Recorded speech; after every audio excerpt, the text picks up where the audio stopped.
Así que en esta noche yo quisiera hablaros de algo tan importante en el humano y en el cristiano, que es la paciencia. Dios me mostraba y me decía que la paciencia es el trampolín más grande para todo cristiano. ¿Por qué? Porque verdaderamente, como dice su palabra, para creer en Dios, para servir a Dios, es imposible servirle si no tenemos fe. Porque la fe es la certeza de lo que se espera, más la convicción de lo que no se ve. Pero claro, para tener fe, para tener perseverancia, hay señores, hay amigos que dicen: yo es que no creo en Dios porque no lo veo. Yo es que no creo en Dios porque yo soy como la prueba del algodón. Si no lo veo, no lo creo. Si yo no lo veo actuar, ni una luz me resplandece, viviendo que es Dios, no lo creo. Pero claro, nosotros tenemos algo muy distinto, que es que para tener fe, para tener certeza y para seguirle a Jesús, lo primero necesita tu vida es la paciencia. Por eso, un pequeño introducción de la paciencia.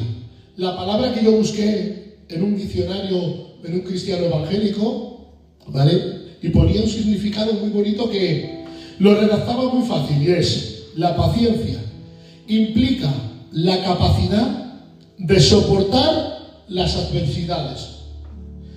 Y no acaba ahí. Y las dificultades con fortaleza. Pero además de soportar las adversidades y las dificultades con fortaleza, también significa tener resentimiento. Es decir, yo lo hago y tengo fe y tengo certeza, pero porque tengo paciencia para poder llevarlo. Pero claro, ¿cómo lo hago verdaderamente? Pues confiando en la providencia divina de Dios. La paciencia es el fruto de renunciar a nosotros mismos y permitir que el Espíritu Santo controle nuestra vida. La paciencia a veces se convierte en algo amargo, en algo difícil de llevar, porque quizá en medio de la prueba, en medio de la dificultad, en medio de la adversidad, pasamos la prueba. Y teniendo la prueba, verdaderamente tenemos momentos amargos en nuestra vida. Pero cuando aprendes verdaderamente a llevar la paciencia, es cuando verdaderamente Dios te recompensa con frutos dulces. La paciencia en medio de tu vida a veces se puede convertir en algo lento y en algo doloroso. Pero la espera verdaderamente en Dios la utiliza para cultivar en ti la verdadera recompensa. Porque, ¿queréis saber algo? La paciencia no es algo opcional para el cristiano. La paciencia es algo obligatorio que todo cristiano ha de tener. No acaba aquí. Dice: la paciencia no es la capacidad de esperar. La paciencia no significa esperar en medio de la prueba, sino que la paciencia lo que te dice es que te ayuda a mantener una buena actitud en medio de tu prueba. Porque qué difícil es en medio de la prueba, en medio de la dificultad, venir al culto y sonreír. Porque en medio de la prueba y en medio de la dificultad, verdaderamente estaríamos tristes si fuese por nosotros.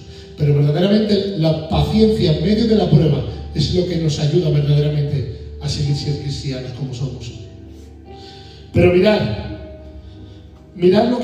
una frase que leía en un libro que decía lo siguiente: el secreto de la paciencia es recordar que tu dolor es temporal, pero tu recompensa será eterna. En medio de tu problema y en medio de tu dificultad, sabiendo que vas a tener dolor en esta vida, todo el dolor que pases en la vida se va a convertir en una felicidad eterna. Por eso, Jairo, en esta noche te digo, en medio de tu prueba que quizás estás pasando, en medio de tu dificultad, ten paciencia. Porque pronto llegará lo que tú anhelas, Jairo. Johnny, en medio de tu problema, en medio de tu dificultad, en medio de la tormenta que tú crees que estás solo, ten paciencia, que Dios está contigo. Alday, en medio de tu prueba, en medio de tu dificultad, ten paciencia, que Dios está contigo. Samuel, en esta noche que has orado verdaderamente con una oración de corazón, diciendo que crees que verdaderamente el mundo quiere arrastrarte, pero en medio de la prueba que estás pasando, ten paciencia, que llegará el fruto. Hermanos, en medio de la prueba que paséis cada uno, tened paciencia, porque en medio de la paciencia y en medio del dolor es cuando verdaderamente llega el fruto.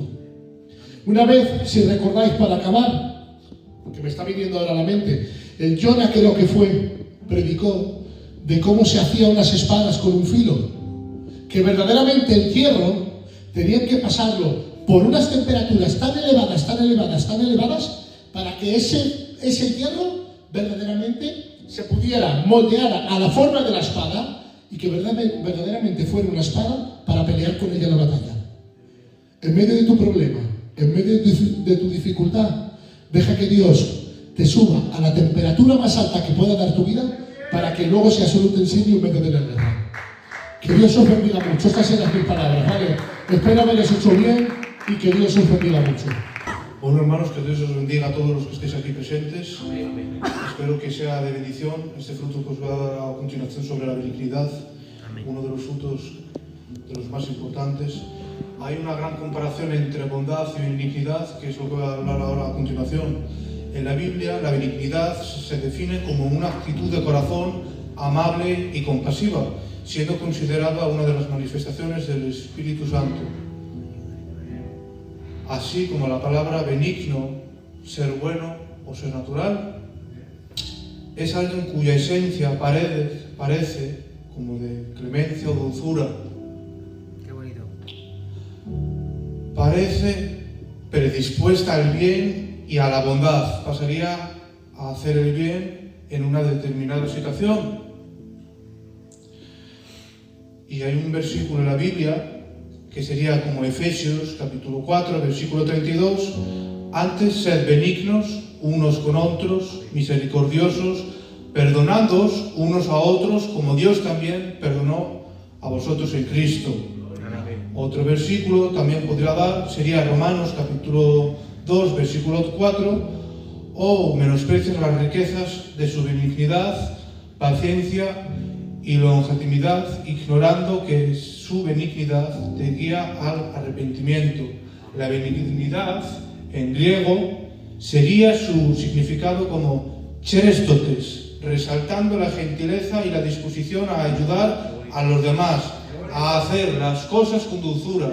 Esa sería la traducción en griego. Bien, la benignidad sobre la bondad. Comparaciones, hermanos. La benignidad sería la capacidad de ser misericordioso con la que ha cometido algo en nuestra contra, en fin de buscar hacer el bien. Mientras que la bondad es la cualidad de ser bueno, inclinando hacia el bien o hacia el comportamiento virtuoso. Yo puedo tener un detalle contigo, ser bondadoso y tener un gran detalle, pero luego tú te fijas en eso, si lo he hecho bien o lo he hecho mal.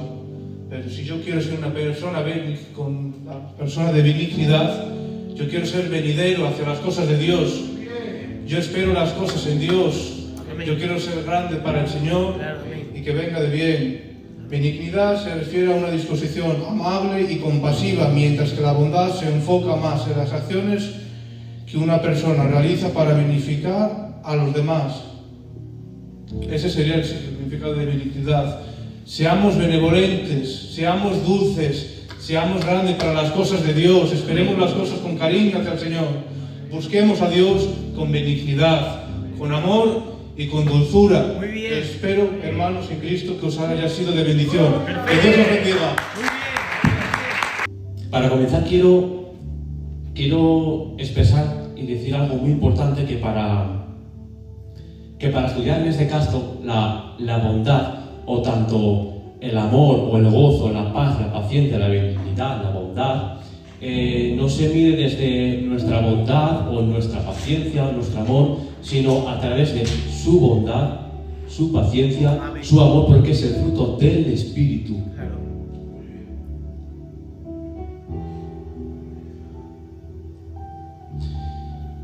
Yo no puedo manifestar el fruto del Espíritu sin el Espíritu.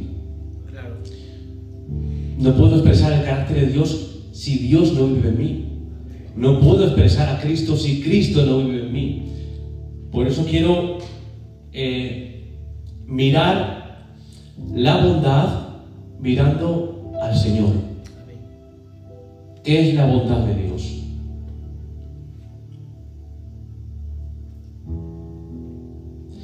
Miré la palabra bondad en el griego, la miré en nuestro idioma, en el español, y me pareció que era significados muy simplistas. Básicamente se centran en qué es ser moralmente bueno.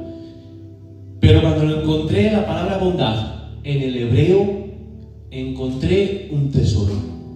Y empecé a comprender qué significaba para Pablo decir bondad, porque Pablo escribía en griego, pero era hebreo.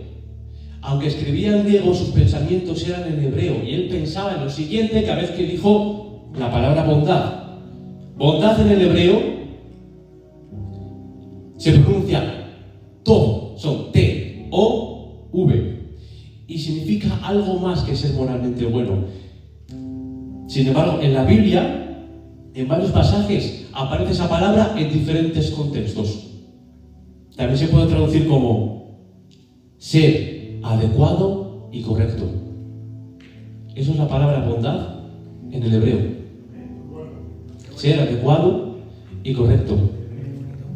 Si hablamos que la bondad es ser adecuado y correcto, entonces está íntimamente relacionado que la bondad con la santidad.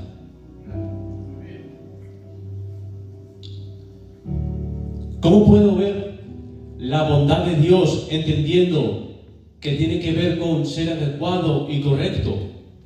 Entendiendo que esa bondad es la que Dios va a reproducir en mí. Romanos capítulo 5 y verso 8 dice: mas Dios muestra su amor para con nosotros en que, siendo aún pecadores, Cristo murió por nosotros. Pues mucho más, estando ya justificados en su sangre, por él seremos salvos de la ira. Escuchad esto: porque si siendo enemigos fuimos reconciliados con Dios por la muerte de su Hijo, mucho más estando reconciliados seremos salvos por su vida. En este verso se manifiesta la bondad de Dios de la siguiente manera. Se manifiesta perdonando nuestros pecados y castigando los pecados. Vemos una asociación perfecta, armónica entre la misericordia y la justicia.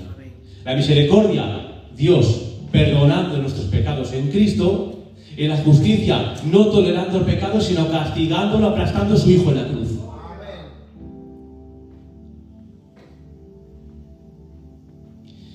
¿Cómo llevamos esto a nuestra vida? Siguiendo el ejemplo de Jesús, que es una asociación perfecta entre la misericordia y la justicia. Yo no soy bueno, por ejemplo, con el Abraham. Si yo le veo que está andando mal o en algún pecado, yo no soy bueno con él si yo cojo y lo tapo o lo tolero. Soy bueno si yo vivo de él y en amor le corrijo. Siguiendo el ejemplo de que Dios no tolera el pecado, sino que lo castigó llevando a su Hijo a la cruz. Y también muestro la bondad cuando cada vez que me ofenden, siempre estoy dispuesto al perdón, así como Dios nos perdonó a nosotros en Cristo en la cruz. Por eso quiero aconsejaros que cada fruto del Espíritu intentemos verlo reflejado en la cruz, porque nos hace ver el corazón de Dios detrás de todo ello. Así que quiero dejaros que la bondad es algo más que ser moralmente bueno, es más un reflejo de lo que Dios hizo en Cristo en la cruz. No tolerar el pecado como Él no lo toleró, castigando a su Hijo, aplastándolo en la cruz, y perdonando las ofensas como Él nos perdonó todos nuestros pecados en la cruz. Que el Señor nos bendiga. Muy bien.